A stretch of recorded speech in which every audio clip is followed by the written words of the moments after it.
सीमांचल क्या सौतेला है? देश का हिस्सा नहीं है? अलग जोन में आता है क्या?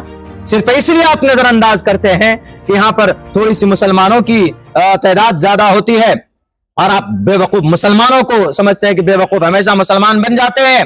एंड वक्त आएगा कहेंगे कि तुम किस अब्बा को वोट दोगे, मुझे नहीं दोगे, बीजेपी को दे नहीं सकते तुम, हमको वोट देना पड़ेगा। अब हमने ये तय कर लिया है कि अब ना हम बीजेपी को वोट देंगे और ना हम आपको वोट देंगे। अब हमारी टीम यहाँ पर खुद खड़ी हो चुकी है सीमांचल की आवाज के लिए, जो हमारे लिए आवाज बुलंद करती है। आज तक कोचा ढामन का नाम किसी ने नहीं लिया था रेलवे स्टेशन का मामला, या कांग्रेस साहब बिल्कुल खामोश हैं। क्या राज्यसभा में इस बिल को नहीं रोका जा सकता है? रोका जा सकता है, लेकिन यह कि नहीं रोकेंगे। तुम हमारे तो पैर के जूती हो, जिस मन में आएगा जब चाहेगा हम इस्तेमाल करेंगे, पहनेंगे, उठाकर फेंक देंगे। आजादी से लेकर तब से लेकर आज तक के यही मामला आ रहा है सामने। वो मौलाना बलियावी से मैं पूछना चाहता हूं, पूछिए ना नीतीश साहब से कि आपके वक्फ बिल के ऊपर नीतीश जी क्यों खामोश हैं, क्यों समर्थन किया है? बल्कि इनके मंत्री ने, इनके एमपी ने, ललन सिंह ने पार्लियामेंट के अंदर हिमायत की और खुलकर हिमायत की है कि जो वक्फ के ताल्लुक से जो संशोधन आ रहा है ये मुसलमानों के फायदे के लिए। पूरी दुनिया जानती है कि ये मुसलमानों के फायदे के लिए नहीं है, वक्फ प्रॉपर्टी के फायदे के लिए नहीं है, बल्कि उसको तो मैं तबारक, आप देख रहे हैं शिफा बिहार न्यूज़। दोस्तों, जैसा कि आपको मालूम है कि अभी जेडीयू के जो कार्यकर्ता के सम्मेलन हुआ था अररिया में, तो वहाँ पे एक मौलाना आए थे, वो बलियावी मौलाना थे, और किस तरीके का भाषण देके गए हैं उसके विषय में जनाब अब्दुल्ला सालिम चतुर्वेदी साहब क्या बोले हैं उसके विषय में भी आप लोग सुनने का प्रयास कीजिए, क्योंकि बहुत सारे ऐसे बातें होते हैं जो कि हट के लिए एक अच्छा यूनिक और नौजवान युवा साथी जिनको कहा जाए, और अच्छे खासे लीडर बोलने वाले और हर तरीके से संवैधानिक तौर पर बात करने वाले माने जाते हैं और अच्छे खासे मुकर्रिर हैं, क्योंकि चतुर्वेदी साहब हैं। हर तरीके को, हर बातों को, हर मुद्दों को वो उठाते हैं और संविधान के दायरे में रहकर उठाते हैं। बाकी दोस्तों, आप उनका वीडियो देखिए क्या कुछ बोले हैं उस विषय में, उसके बाद फिर बाकी दोस्तों हमारे चैनल में जो भी लोग अगर नए हैं तो दोस्तों सब्सक्राइब ज़रूर कर लें, शिफा बिहार न्यूज़ को सब्सक्राइब कर लीजिए। आप लोगों के लिए दोस्तों मैं काम करता हूं और बहुत ही बेहद खुशी होती है, आप लोग लाइक करते हैं और काफ़ी अच्छा खासा ग्रो चल रहा है अभी, आप लोगों की दुआ है। और किसी भी मामले को, कहीं भी कोई मामला होता है तो उस मुद्दे को हम लोग उठाने का पूरा प्रयास करते हैं संविधान के दायरे में रहकर। बाकी दोस्तों, काफ़ी लोगों का कमेंट भी आता है, किसी का कमेंट गलत भी है, किसी का कमेंट अच्छा भी है।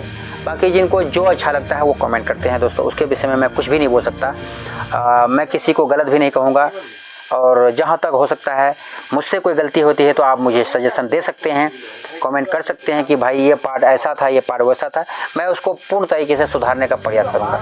दोस्तों बस इतना ही तक। आप वीडियो को देखकर अगर फेसबुक पेज पे देख रहे हैं तो फेसबुक पेज को ज़रूर फॉलो करें दोस्तों, फॉलो करेंगे तो हमारी थोड़ा मोटिवेशन बढ़ती है। लाइक कर दीजिए, और यूट्यूब पे अगर आप देखते हैं तो दोस्तों सब्सक्राइब कर लें ताकि हमारी कोई भी नई नोटिफिकेशन आप तक पहुंच पाए। सब्सक्राइब कर लेते हैं तो हमें मोटिवेशन मिलती है, और बेल आइकन का घंटी भी दबा दें ताकि अगले जो भी आपके यार दोस्त हैं सबके पास वीडियो पहुंचे। बाकी दोस्तों इतने ही तक, देखने का प्रयास कीजिए। मैं मौजूद हूँ एक ऐसी शख्सियत के पास जो किसी तारुफ के मोहताज नहीं। फिर भी आपकी जानकारी के लिए बता दूं, हमारे पास मौजूद है हज़रत वाला जनाब मौलाना अब्दुल्ला सालिम कासमी चतुर्वेदी साहब। कुछ सवालात हैं मेरे जहन में, बहुत ज़्यादा कन्फ्यूज़न था। मैं सोचा कि चलो हज़रत वाला से रूबरू होकर उन सवालात का जो है कन्फ्यूज़न क्यों न दूर कर लिया जाए। तो बहरकैफ सबसे पहले तो हज़रत आपका बहुत बहुत शुक्रिया कि आपने हमें अपना कीमती समय दिया। हज़रत, एक वीडियो अभी वायरल हो रहा है, अररिया में जेडीयू कार्यकर्ता सम्मेलन था जिसमें गुलाम रसूल बलियावी आए हुए थे, और उन्होंने अपने भाषण में खुलेआम ये कहा है आने वाले 2025 में अगर मुसलमान जेडीयू को वो वोट करती है तो वो भारत के वफादार हैं, वरना बिल्कुल भारत के गद्दार है। इस विषय में आप क्या कहना चाहिए? मुसलमानों ने 2025 में 2025 जिता कर दे दिया तो वफादारों की लिस्ट में पहला नाम बिहार के मुसलमानों का लिखा जाएगा। मुसलमान गुनहगार हो सकता है, मुसलमान भारत का कभी गद्दार नहीं हो सकता। इसको साबित करना होगा। इसलिए अग्नि परीक्षा तो मुसलमानों तेरी है, तेरी है। देखिए, मैं मौलाना ग़ुलाम रसूल बलियावी साहब की स्पीच और उनकी तकरीर अभी जो कुछ दिनों पहले अररिया की धरती पे हुई, ये सुनकर किसी दोस्त ने हमें भेजा कि देखिए मौलाना एक आलिम दीन हैं और उन्होंने आकर के अररिया ज़िला अररिया में इस तरह की बात की। तो हमने सुनने के बाद मुझे महसूस हुआ कि आदमी को भी किसी ओहदे या लालच की वजह से मुसलमानों को उनके ताल्लुक़ से इस तरह की बात नहीं करनी चाहिए। जो लहजा उनका था और जो लफ्ज़ उनके लिए भी इस्तेमाल किया गया है, उन अल्फाजों का इस्तेमाल भी ठीक नहीं था। और उन्होंने ये कहा हज़रत ने कि अगर सन 2025 में दोबारा फिर से मुसलमान अगर नीतीश को जिता देते हैं, जदयू को वोट करते हैं, तो बिहार का सबसे वफादार अगर कोई है तो वो मुसलमान होगा। मैं उनसे ये सवाल करना चाहता हूँ कि अब से पहले सन 2020 में, उनसे पहले भी सन 2005 से ही गालिबन नीतीश साहब कुर्सी पर हैं। इन सब वक्त में मुसलमानों ने किसको वोट किया, किसको कुर्सी पर बिठाया? जाहिर सी बात है कि कुछ ना कुछ तादाद में मुसलमानों ने उनको भी वोट किया है। कुछ मुसलमानों का वोट आरजेडी में भी गया है, कुछ मुसलमानों का वोट कांग्रेस में गया है। लेकिन मेरे ख्याल से जहाँ तक हमारा अंदाज़ा ये है कि ज़्यादा तादाद में मुसलमानों ने नीतीश साहब को वोट किया है। तो इससे पहले जो मुसलमानों ने वोट किया, मुसलमान वफादार नहीं थे, तो उनको सही मालूम नहीं है कि नहीं तुमने अब से पहले वोट नहीं किया है। चलो एक बात होती है कि अब तक तुमने जदयू को वोट नहीं किया, इसीलिए अब तुमको अपनी वफादारी सबूत करनी पड़ेगी। इस तरह की बातें तो बिल्कुल बेबुनियाद होनी ही नहीं चाहिए। और फिर एक आप आलिम दीन हैं, अल्हम्दुलिल्लाह आपका एक सर्कल है, और आप इस तरह से बातें करते हैं कि मुसलमान गुनहगार हो सकता है, गद्दार नहीं हो सकता है। अच्छी बात है, हमें बताने की ज़रूरत ही नहीं है कि इस देश का सबसे बड़ा वफादार अगर कोई कौम है तो वो मुस्लिम कौम है। लेकिन यह है कि हम ऐसी पार्टियों को बिल्कुल नकारते हैं कि जो हमारे सही वक्त पर हमारे साथ खड़ी ना हो। वही नीतीश साहब हैं, अभी वक्फ बिल का मामला अटका पड़ा है। अगर नीतीश साहब चाहें और आंध्र प्रदेश के जो वहाँ के सीएम है चंद्रबाबू नायडू, अगर ये दोनों चाहें तो हमारे ये वक्फ बिल को इनके ऊपर में रोक लग सकता है और इन पर दबाव बना सकते हैं। लेकिन नहीं करेंगे। आप कहिए नीतीश साहब से कि भाई आप मखालफत किए वक्फ बिल की। मुसलमान तो हमेशा से वोट किया है आपको, अब से पहले भी मुसलमानों ने वोट किया। अगर मुसलमान वोट नहीं करता तो आप गद्दी पर नहीं बैठ सकते थे, पटना की धरती पर बिहार में गवर्नमेंट नहीं बना सकते थे। अब तक मुसलमानों ने हमेशा से वोट किया है। लेकिन जब भी कोई मामला आया है, तलाक का मामला आया हो या फिर NRC CAA का मामला आया हो, अभी वक्फ बिल का मामला है, अभी जमीयत के मौलाना अरशद मदनी साहब ने एक बड़ा प्रोग्राम किया। करने का मकसद यही था बिहार की धरती पर, ताकि हम नीतीश को बुलाएं और उनके सामने में हम अपने तजवीज़ पेश करें और हम अपना मुतालबा रखें कि मुसलमानों ने आपको वोट किया और मुसलमानों की प्रॉपर्टी छीनी जा रही है, आप उनके लिए आवाज बुलंद करें। लेकिन नहीं आए साहब, नीतीश साहब नहीं आए। अगर आपको मुसलमानों के ताल्लुक से दर्द होता तो आप पहुंचते, आप अपने किसी फरस्तादा को, किसी मैसेंजर को वहां पर भेजते मैसेज पहुंचाने के लिए, लेकिन नहीं आए। इससे साफ पता चलता है कि नीतीश साहब को मुसलमानों से कितनी मोहब्बत है। यही मैं कहना चाहूंगा कि मुसलमानों से मोहब्बत की सिर्फ दुहाई देकर कि नहीं हम तुम्हारे लिए काम करते हैं, किसी भी संगीन मामले पर कोई पार्टी खड़ी नहीं होती है, न जदयू खड़ी होती है, न कांग्रेस खड़ी होती है। सीमांचल क्या सौतेला है? देश का हिस्सा नहीं है? अलग जोन में आता है क्या? सिर्फ इसलिए आप नजरअंदाज करते हैं कि यहां पर थोड़ी सी मुसलमानों की तादाद ज्यादा होती है और आप बेवकूफ मुसलमानों को समझते हैं कि बेवकूफ हमेशा मुसलमान बन जाते हैं। ऐन वक्त आएगा कहेंगे कि तुम किस अब्बा को वोट दोगे, मुझे नहीं दोगे, बीजेपी को दे नहीं सकते तुम, हमको वोट देना पड़ेगा। अब हमने ये तय कर लिया है कि अब ना हम बीजेपी को वोट देंगे और ना हम आपको वोट देंगे। अब हमारी टीम यहाँ पर खुद खड़ी हो चुकी है सीमांचल की आवाज के लिए, जो हमारे लिए आवाज बुलंद करती है। आज तक कोचा धामन का नाम किसी ने नहीं लिया था रेलवे स्टेशन के लिए। अब बंद रास्ता बनाने की कोशिश की जा रही, एक गली बनाने की कोशिश की जा रही। मेरे भाइयों, मैं तो यही कहता हूं आपके टीवी के, आपके इस चैनल के माध्यम से, ये सारी चीजें खामखा लुभाने के लिए है कि सन 2025 में फिर से जदयू को वोट करें। क्यों करें हम वोट? आप कुछ नहीं करते हैं मुसलमानों के। लेकिन उनका कहना तो यह है कि अभी तक जो विकास आपको सीमांचल के इलाके में नजर आ रहा है, ये पुलिया, सड़क, क्या यही विकास है? लेकिन फिर भी हमने उनसे सवाल किया कि हजरत वाला आप हमें यह बताएं कि हमारी उम्र बीत गई, 20 प्लस हमारी उम्र है, जब से हमने होश संभाला है तब से हम नीतीश जी को कुर्सी पर देख रहे हैं। और हमने सवाल किया कि अभी भी अररिया जिला, पूर्णिया जिला में कई गांव ऐसे हैं जो चचरी पुल पर गुजर बसर हो रहा है। तो इन पर जो है उन्होंने हमें साधारण अल्फाज में क्या जवाब दिया कि बेटा तुम अभी छोटे हो, तुम्हारे बाप दादा साइकिल से आते थे और अभी जो है हाईवे पे आते हैं, सड़क से आते हैं। तो क्या सिर्फ सड़क और पुल और पुलिया ही मतलब विकास है क्या?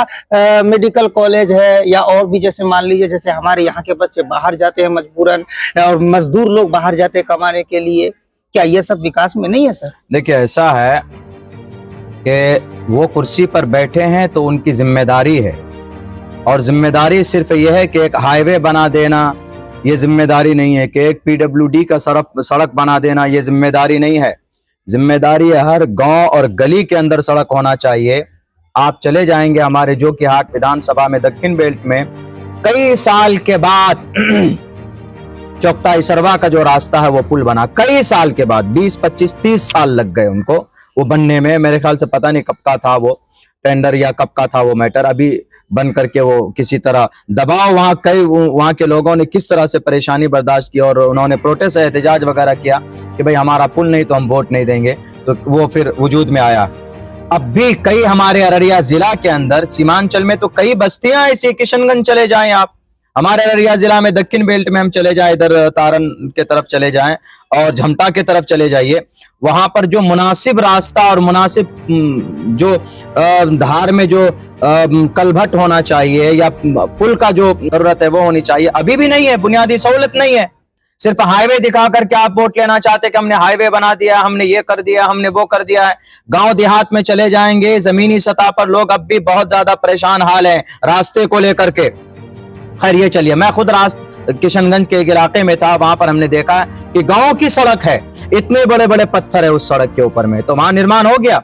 आपने तो सड़क के ताल्लुक से भी पूरी आपने अपने पूरा वादा पूरा नहीं किया। एक तो ये, दूसरी बात है कि एजुकेशन के मामले में अब तक बिहार को और हमारे सीमांचल को जिस लेवल पर पहुंचना था उस लेवल पर नहीं पहुंचाया गया है।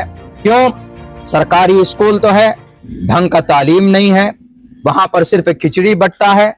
कुछ स्कूल के अंदर में निजाम और सिस्टम, वहां के जो मास्टर हजरात हैं उनकी अपनी मेहनत है, वरना गवर्नमेंट की तरफ से इतनी फैसिलिटीज नहीं होती है। टीचरों को आप पढ़ाने के लिए रखे हुए हैं कि वोट गिनती कौन करवाएगा? टीचर कराएगा। पोलिंग कौन कराएगा? टीचर कराएगा। पैक्स चुनाव कौन कराएगा? टीचर कराएगा। अरे टीचर पढ़ाने के लिए होता है, ये इलेक्शन लड़ाने के लिए, जिताने और हराने के लिए नहीं होता है टीचर। ये काम आप टीचर से कराते हैं। टीचर स्कूल में बैठता है पढ़ाने के लिए, पढ़ाने की किताबें कम होती है उनके पास, पूरे महीने के ब्यौरा लिखने के लिए उनके पास पूरा समय चला जाता है। आप टीचर रखे हैं कि आप कोई लिखने के लिए, रजिस्टर भरने के लिए? ये सब चीजें बेबुनियाद हैं। तालीमी मैदान में सरकार इतना अच्छा काम नहीं कर रही जितना करना चाहिए था। और रही बात सीमांचल की, बड़ी चीख चीख करके गए यहाँ पर हजरत मौलाना साहब। हम उनसे कहते हैं कि आप उसी वक्त सवाल करना था आप लोगों को, जरा बताइए जिस अररिया की धरती में आप चीख रहे हैं, अररिया की धरती के लोगों ने हमेशा से नीतीश को सपोर्ट किया, उससे पहले आरजेडी को किया, क्या आप सवाल नहीं कर सकते हैं कि नीतीश कुमार साहब एक भी ट्रेनिंग कॉलेज अररिया के अंदर नहीं, एक भी मेडिकल कॉलेज अररिया के अंदर क्यों नहीं है, और एक भी इंस्टीट्यूट अररिया के अंदर क्यों नहीं है? अररिया तो छोड़िए, पूरे सीमांचल के अंदर नहीं है। ये सवाल करते चीखने से पहले मौलाना को मैं कहना चाहता हूं कि आप पहले रिसर्च कर लीजिए, तब आकर यहाँ इस धरती के अंदर में आप अपनी आवाज को लोगों के लिए उठाइए कि मुसलमानों इस मर्तबा वोट नहीं। काहे का वोट देंगे जी? जब आप हमारे लिए हेल्थ के अंदर चले जाए, डॉक्टर नहीं है, बड़े बड़े बिल्डिंग तो बना दी गई है, मशीनें नहीं है, एक भी वेंटिलेटर नहीं है। कोई सीरियस पेशेंट जाता है तो फौरन एम्बुलेंस में बिठा करके ट्रांसफर कर दिया जाता है, जाओ पूर्णिया या पटना। तो आप ये हॉस्पिटल किस लिए खोल के रखे हुए हैं यहाँ पर? सर यहाँ तो एक्सरे मशीन भी नहीं है, कुछ भी नहीं है, बुनियादी कोई भी सहूलत नहीं है, सिर्फ बिल्डिंग और एक ढांचा खड़ा कर दिया गया है। उससे बेहतर हमारे वो डॉक्टर लोग हैं जो अपनी छोटी छोटी क्लिनिक खोल करके बैठे हैं, तो उनके पास में अच्छी सुविधाएं मौजूद है, उनके पास में ट्रीटमेंट हो जाता है। लेकिन हॉस्पिटल में जाइए, पैर कट गया है, खून निकलना, खून बंद करने के लिए इंजेक्शन नहीं मिलता है, जाइए आप बाहर से खरीद करके लाइए। तो आप इतना बड़ा हॉस्पिटल किस लिए बना है? तो हेल्थ के मामले में नीतीश फेल है, तालीम के मैदान में नीतीश फेल है। और रही बात रोजी रोटी के बारे में, एक भी मौलाना बलियावी साहब, मैं आपको इज्जत के साथ यही कहूंगा कि एक भी पूरे सीमांचल में कोई आज तक फैक्ट्री लगाई नीतीश साहब ने। सन 2005 से बैठे हुए गद्दी पर, उससे पहले 15-20 साल तक लालू जी बैठे हुए थे। हम दोनों से मुखातब होकर यही कहेंगे, हम अब कल के बच्चे नहीं रहे। वो पुराने जमाने के लोग थे, चले गए लोग, मुखिया और मेंबर और सरपंच के कहने पर वोट कर देते थे। अब नई जनरेशन आ चुकी है और हम जैसे लोग अब आए हैं। इंशाअल्लाह आप सवाल भी करेंगे आपसे कि हमने पिछले आजादी के बाद से लेकर अब तक आपको वोट किया है, आपने अभी तक एक भी फैक्ट्री क्यों नहीं लगवाई, एक भी मेडिकल कॉलेज हमारे पास क्यों नहीं है? चीखने से काम नहीं चलेगा। आप चीख सकते हैं तो हम भी चीख सकते हैं, आपको बोलना आता है तो जनता को भी बोलना आता है। हम भी आपसे कहेंगे कि हमें दिखाइए एक भी फैक्ट्री आपके नीतीश जी ने क्यों नहीं लगाई सीमांचल में। क्या सीमांचल के अंदर में मेहनती लोग नहीं है? चले जाइए आप लुधियाना, दूसरे इलाकों के अंदर में सबसे ज्यादा मेहनत करने वाले लोग अगर लिस्ट तैयार करेंगे तो सीमांचल का नाम आता है, अररिया, जोकी और किशनगंज का नाम आता है। आप वो फैक्ट्री यहां क्यों नहीं लगा सकते? इसलिए नहीं लगाएंगे, सोचेंगे कि अगर फैक्ट्री लगा दिया हमने इन चारों डिस्ट्रिक्टों के अंदर में तो भैया ऐसा होगा कि लोग यहीं पर उनको नौकरी मिल जाएगी, उसके बाद फिर हमारा मुद्दा हट जाएगा, हम फिर बेरोजगारी के ऊपर बात नहीं कर पाएंगे, इनका वोट नहीं ले पाएंगे। तरक्की दी जा सकती थी, सिर्फ 5 नहीं 10 साल काफी होता है तरक्की देने के लिए किसी भी इलाके को। अभी हमारे कौमी सदर ने पार्लियामेंट के अंदर में ये मुतालबा किया है कि कोचा दामन में रेलवे स्टेशन कायम होना चाहिए। सीमांचल की तरक्की के लिए कोई बात नहीं कर रहा था। सर और एक सवाल मेरा आपसे ये है, हमारे पड़ोसी राज्य में पेंशन को लेकर, जैसे वृद्धा पेंशन है 3000 है, कहीं 4000 है, लेकिन हमारे बिहार में सभी जिनको मिलता है पेंशनधारी जो लोग हैं उनका गुजर बसर 400 और 500 में हो सकता है। यही तो भाई, जो पैसा जिन लोगों तक पहुंचना चाहिए 400-500 में कुछ नहीं होता है। आज इनका कम से कम 2000, 2500, 3000 रुपए महीने के हिसाब से देना चाहिए। यह आपकी रिस्पॉन्सिबिलिटी है उनकी जान की और उनके स्वास्थ्य की रक्षा करना, लेकिन ये भी नहीं देते। मैं तो बस वही कहूंगा कि सिर्फ यह है कि बेवकूफ बनाते हैं, आते हैं डुगडुगी बजाने के लिए बरसाती के मेंढक के तरह। क्या लोगों 25 में तुमने अगर नहीं जिताया मुसलमानों तो तुम सबसे बड़ी बेवफा कौम होगी। हमें कोई लेना देना नहीं आपकी तकरीर से, आपकी तकरीर से हमारी स्पीच, हमारे मसाइल हल नहीं होंगे। हमारा मसला जो हल करेगा वही हमारा लीडर होगा। और पूरे सीमांचल के लोग जानते हैं कि अगर पार्लियामेंट में और पटना के अंदर में सबसे ज्यादा मजबूती के साथ अगर कोई बिहार के अंदर आवाज उठाता है अख्तरुल ईमान साहब हैं, और अगर दिल्ली के अंदर में कोई आवाज बुलंद करता है पूरे इंडिया लेवल पर तो वो बैरिस्टर असदुद्दीन अवैसी साहब। मेरा आखिरी सवाल हजरत आपसे ये रहेगा, मान लीजिए आपकी पार्टी और आपकी टीम पूरी जोश और खरोश के साथ यहाँ पर मान लीजिए सीमांचल में आ चुकी है, तो क्या ये 2-3 सीट से आप क्या कर लेंगे? वाह भाई वाह, बहुत अच्छा सवाल है। मेरा सवाल नहीं सर, हाँ, जनता का सवाल है और सवाल अच्छा। पार्टियों का सवाल है कि 2-3 सीट से आप क्या कर लेंगे?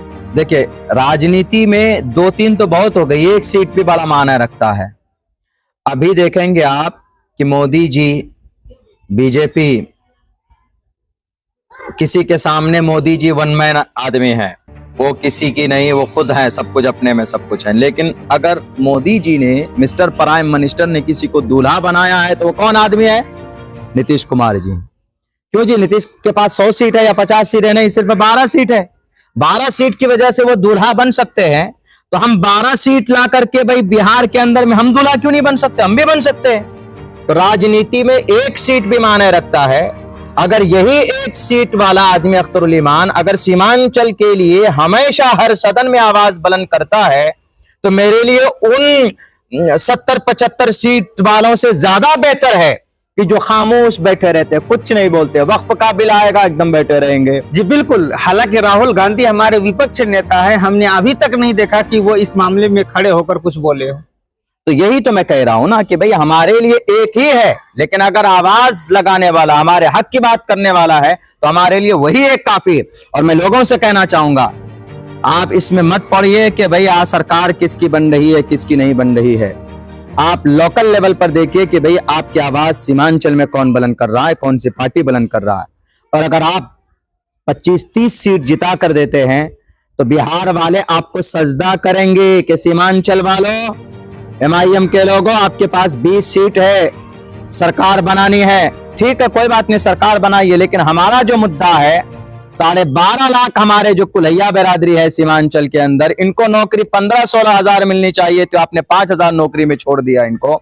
शेरशाहबादी बिरादरी जिनकी तादाद 13.5 लाख थी, उनको नौकरी मिलनी चाहिए थी कम से कम 20,000 के उसमें, इनको सिर्फ 6,000 नौकरी देकर आपने छोड़ दिया है। और सुजापुरी बिरादरी जिनकी तादाद 24 लाख है, उनको नौकरी मिलनी चाहिए थी कम से कम 50,000 के करीब, उनको सिर्फ आप 15,000 नौकरी देकर छोड़ दिए हैं।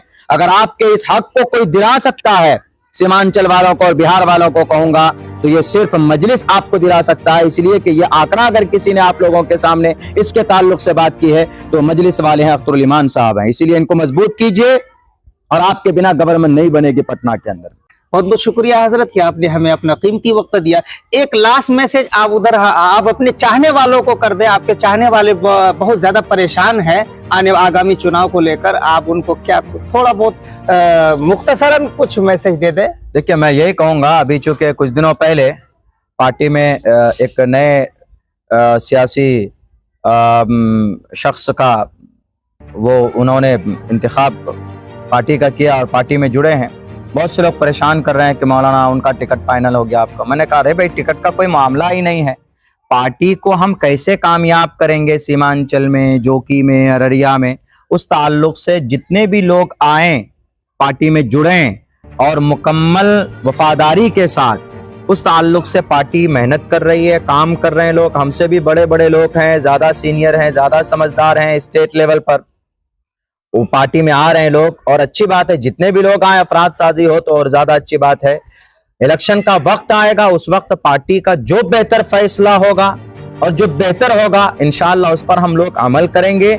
इसीलिए मेहनत कीजिए और पार्टी को ज्यादा से ज्यादा मजबूत कीजिए। बस इतना ही कहूंगा कि आपने हमेशा हर दूसरों पार्टी को मौका दिया है।